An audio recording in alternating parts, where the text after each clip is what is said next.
সমগ্ৰ অসমবাসী বিচাৰিছে ডক্টৰ হিমন্ত বিশ্ব শৰ্মা ডাঙৰীয়া মুখ্যমন্ত্ৰী হ'ব লাগে আৰু যিখিনি কৰিবলগীয়া কাম সেই কামখিনি আৰু পুনৰ কৰি অসমখনক আগুৱাই লৈ যাব লাগে।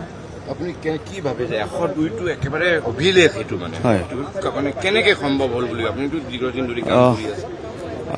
ডক্টৰ হিমন্ত বিশ্ব শৰ্মা ডাঙৰীয়াক অসমৰ প্ৰত্যেকগৰাকী নাগৰিকে প্ৰত্যেকগৰাকী ভোটাৰে ভাল পায় আৰু এইবাৰ নিৰ্বাচনত সেইটো প্ৰতিফলিত হৈছে। প্ৰায় 102খন আসন আমি NDA জিকিবলৈ সক্ষম হৈছোঁ আৰু গোটেই অসমবাসীয়ে বিচাৰে যে আগন্তুক দিনত ডক্টৰ হিমন্ত বিশ্ব শৰ্মাৰ নেতৃত্বত অসমখন আৰু অধিক শক্তিশালী হওক আৰু অধিক উন্নয়নশীল হওক।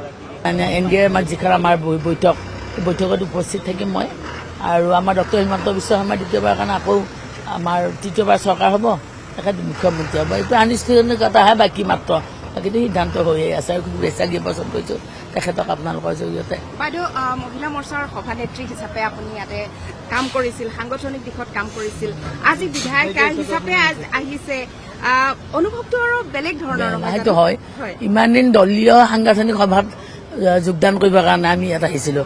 আজি বিধায়িকা হিচাপে এখন চৰকাৰৰ লগত থাকি এগৰাকী প্ৰতিনিধি হিচাপে কাম কৰিবৰ কাৰণে আজি ইয়াত উপস্থিত হৈছোঁ।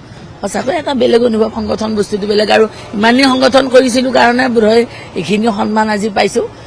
দলক মই ধন্যবাদ জ্ঞাপন কৰিছোঁ, চিৰকৃতজ্ঞ ধৰণৰ দলৰ ওচৰত, কাৰণ সন্মান আৰু পৰিচয় দুয়োটাই দলেই দিছে। আচলতে মই ক'ব গ'লে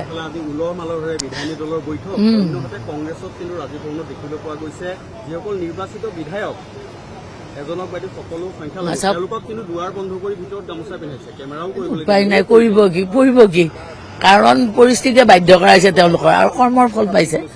যদি আজি ভাৰতীয় জনতা পাৰ্টীৰ নেতৃত্বাধীন চৰকাৰ ৰাইজৰ হৈ কাম কৰিছে, ৰাইজৰ মাজত আছে, একদম নিৰ্বাচনৰ শেষ মুহূৰ্তলৈ ৰাইজৰ লগত থাকি কাম কৰিছে। আজি উলহ মালহেৰে আমি পালন কৰিছোঁ। আমাৰ বিধায়িনী দলৰ বৈঠক আছে, বৈঠকত আমাৰ মুখ্যমন্ত্ৰী ডক্টৰ হিমন্ত বিশ্ব শৰ্মা হোৱাটোতো চিয়ৰ সিদ্ধান্ত হৈ আছে, আনুষ্ঠানিকতা বাকী মাত্ৰ ঘোষণাৰ কাৰণে সেইখিনি কেইটামান মুহূৰ্তৰ পিছত হ'ব আৰু তেওঁলোকৰ উপায় নাই। উলহ মালহেৰে তেওঁলোকে মানে এনেকুৱা কাৰ্যসূচী এটা পালন কৰিবৰ কাৰণে তেওঁলোকৰ মানুহো থাকিব লাগিব। মানুহ নাই যেতিয়া আৰু দুই এজন আছে, দৰ্জাখন বন্ধ কৰিলে গৈছে। কাম হ'ব একদম চিয়ৰ, সেইটো সঁচা কথা, কাৰণ ৰাইজৰ আশীৰ্বাদ পাইছে আৰু ৰাইজৰ কাম কৰিব লাগিলে ক্ষিপ্ৰতা ল'বই লাগিব, কাৰণ নেক্সট আকৌ এইখন চৰকাৰে আহিবৰ কাৰণে আমি কাম কৰিব লাগিব।